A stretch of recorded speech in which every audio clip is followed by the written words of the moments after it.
सुप्रभात बच्चों। पिछले आइए एक छोटी सी टॉपिक को लेकर मैं हाजिर हूँ। पिछली वीडियो में हमने बताया था आपको कि स्वरों के भेद, स्वरों का वर्गीकरण, और आज हम आपको बताएंगे कि व्यंजनों के भेद, व्यंजन कितने प्रकार के होते हैं, व्यंजन किसे कहते हैं। तो आइए हम अपना टॉपिक स्टार्ट करते हैं। और ऐसा है, उम्मीद है कि आप हमारे चैनल पे नए हैं तो लाइक, सब्सक्राइब, कमेंट और शेयर ज़रूर कीजिएगा। तो आइए चलते हैं तो आइए हम देखते हैं कि पिछले वीडियो में हमने आपको बताया था कि स्वरों का वर्गीकरण, स्वरों के भेद, स्वर कितने प्रकार के होते हैं। तो ये मेरा टॉपिक है व्यंजनों के भेद। व्यंजन कितने प्रकार के होते हैं। देखिए, व्यंजनों के भेद, व्यंजन कितने प्रकार के होते हैं। तो व्यंजन हमारे 3 प्रकार के होते हैं। पहला है स्पर्श व्यंजन, अंतस्थ व्यंजन, ऊष्म व्यंजन। तो सबसे पहले हम जानेंगे कि व्यंजन कहते किसे हैं। जिन वर्णों के उच्चारण के लिए स्वरों की सहायता लेनी पड़ती है उसे हम व्यंजन कहते हैं। इसी तरह से हमने आपको पढ़ाया था कि स्वर किसे कहते हैं। तो स्वरों की अगर हम स्वर बोलते हैं तो उसमें हम किसी की सहायता नहीं लेते हैं, किसी की मदद नहीं लेते हैं। ये हमने आपको पिछली वीडियो में बताया था। और व्यंजन है कि बिना स्वर की सहायता से हम व्यंजन बोलते ही नहीं हैं। तो कहा जाता है कि जिन वर्णों के उच्चारण के लिए स्वरों की सहायता लेनी पड़ती है उसे व्यंजन कहते हैं। जैसे देखिए, ए क, तो हम बोल रहे हैं क, तो क प्लस अ आ रहा है। ऐसे है ख प्लस अ आ रहा है। इसी तरह से देखिए च प्लस अ। तो ये हम व्यंजन जब बोल रहे हैं तो हमको स्वर की सहायता लेनी पड़ रही है, इसका मदद लेना पड़ रहा है, तो इसे ही हम व्यंजन कहते हैं। तो सबसे पहले हम व्यंजनों की परिभाषा जानेंगे कि व्यंजन कहते किसे हैं। तो जिन वर्णों के उच्चारण के लिए स्वरों की सहायता लेनी पड़ती है उसे हम व्यंजन कहते हैं। अब आइए देखते हैं कि व्यंजन कितने होते हैं। व्यंजनों की संख्या 33 होती है। व्यंजनों की संख्या कितनी होती है? 33 होती है। देखिए, क ख ग घ अंग, ये हमारा व्यंजन है। च छ ज झ य, ट ठ ड ढ अड़ा, त थ द ध न, प फ ब भ म, य र ल व तालम स मूर्धन्य स धन्य स ह छ त्र अज्ञा और स्र। तो ये संयुक्त व्यंजन हमने आपको पहले पढ़ा चुका है और इसकी परिभाषा भी हम आपको अच्छा से समझाए थे। तो यहाँ से लेके यहाँ तक की संख्या 25 होती है। क्या होती है? 25। देखिए, गिनिए, 1 2 3 4 5 6 7 8 9 10 11 12 13 14 15 16 17 18 19 20 21 22 23 24 25।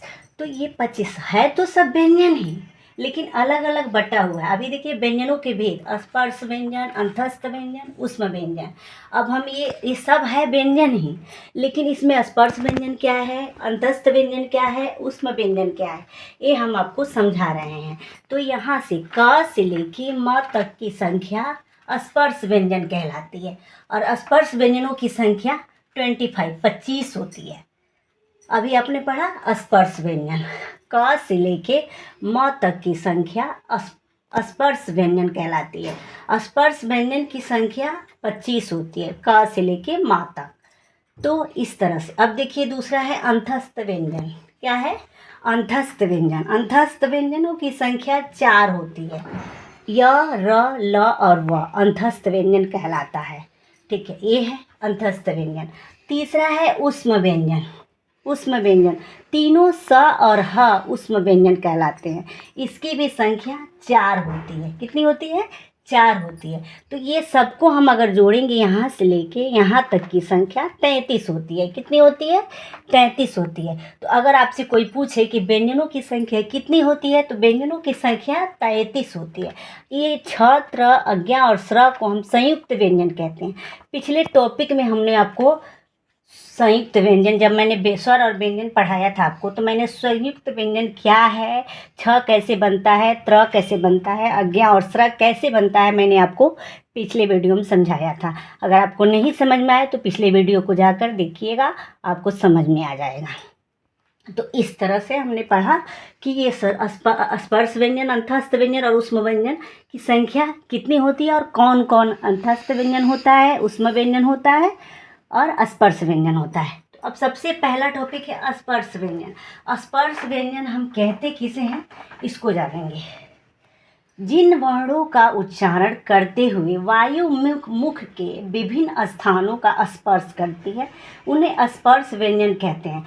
ये जब हम स्पर्श व्यंजन बोलते हैं, जैसे क, ख, ग, तो ये क्या है कि वायु मुख के किसी भी स्थान को स्पर्श कर रहा है, छू रहा है। क, ख, ग, तो इस तरह जब हम स्पर्श व्यंजन बोलते हैं तो इसका उच्चारण जब हम करते हैं तो वायु मुख के विभिन्न स्थानों का स्पर्श कहीं न कहीं स्पर्श जरूर करती है, उन्हें हम स्पर्श व्यंजन कहते हैं। स्पर्श व्यंजन 25 होते हैं। अभी हमने बताया था कि आपको स्पर्श व्यंजनों की संख्या 25 होती है, क से लेके मा तक। तो इन्हें हम वर्गीय व्यंजन भी कहते हैं, उदित व्यंजन भी कहते हैं। इन्हें हम 3 नामों से पुकारते हैं, स्पर्श व्यंजन, वर्गीय व्यंजन और उदित व्यंजन। 3 नामों से हम उसको पुकारते हैं। तो स्पर्श व्यंजनों की संख्या 25 होती है। दूसरा है अंतस्थ व्यंजन। क्या है अंतस्थ व्यंजन? जिन वर्णों का उच्चारण करते समय जीभ मुख के किसी भाग को पूरी तरह स्पर्श नहीं करती है, वे अंतस्थ व्यंजन कहलाते हैं। स्पर्श व्यंजन क्या है? पूरे भाग को स्पर्श करेगी, कहीं न कहीं स्पर्श करेगी और पूरे भाग को कहीं न कहीं किसी भी स्थान को स्पर्श करेगी। अंतस्थ व्यंजन क्या है कि जिन वर्णों का उच्चारण करते समय जीभ मुख के किसी भाग को पूरी तरह स्पर्श नहीं करती, वे अंतस्थ व्यंजन होते हैं। ये किसी भी भाग को पूरी तरह से टच नहीं करती है। जैसे य, अब आप ऊपर ही रह जा रहे हैं, र, ल, व, ये पूरे भाग को पूरी तरह स्पर्श नहीं कर रही है, तो इसे हम अंतस्थ व्यंजन कहते हैं। अंतस्थ व्यंजनों की संख्या 4 होती है, य, र, ल और व। अभी हमने यहाँ पे आपको बताया था, ये है अंतस्थ व्यंजन, इसकी संख्या 4 होती है। तीसरा है ऊष्म व्यंजन। क्या है ऊष्म व्यंजन? देखिए तीनों स और ह ऊष्म व्यंजन में आते हैं। तीनों स और ह, इसकी भी संख्या 4 ही होती है। तो देखिए ऊष्म व्यंजन किसे कहते हैं? जिन वर्णों के उच्चारण करते समय वायु रगड़ खाकर गर्म होकर निकलती है उन्हें ऊष्म व्यंजन कहते हैं। स, तालम स, मूर्धन्य स, धन्य स, हा। तो ये क्या है कि जिन वर्णों के उच्चारण करते समय वायु रगड़ खाकर गर्म होकर निकलती है उन्हें हम ऊष्म व्यंजन कहते हैं। इसकी भी संख्या 4 होती है। तीनों सा और हा इसमें आते हैं। तो ये रहा आपका व्यंजनों के भेद। व्यंजन कितने प्रकार के होते हैं? व्यंजन 3 प्रकार के होते हैं, स्पर्श, अंतस्थ और ऊष्म। और इस प्रकार से आपने जाना ये जो कवर्ग लिखे हैं, चवर्ग, टवर्ग, तवर्ग, पवर्ग, ये क्या है? इसको बोला जाता है कवर्ग। चवर्ग, टवर्ग, तवर्ग, पवर्ग। ये कवर्ग में क ख ग घ आता है, चवर्ग में च छ ज ये आता है, टवर्ग में ट ठ ड ढ आता है, तवर्ग में त थ द ध न आता है, पवर्ग में प फ ब भ म आता है।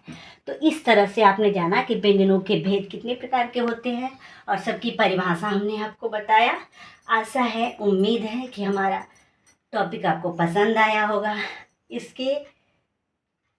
टॉपिक के संदर्भ में आपको कहीं भी कुछ भी समझ में ना आया हो तो आप अपना राय, अपना सुझाव हमारे YouTube चैनल पे जाकर कमेंट कीजिएगा।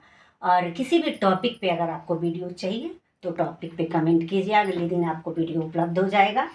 आशा है, उम्मीद है आपको पसंद आया होगा और फिर हम मिलते हैं अगले वीडियो के साथ। Thank you.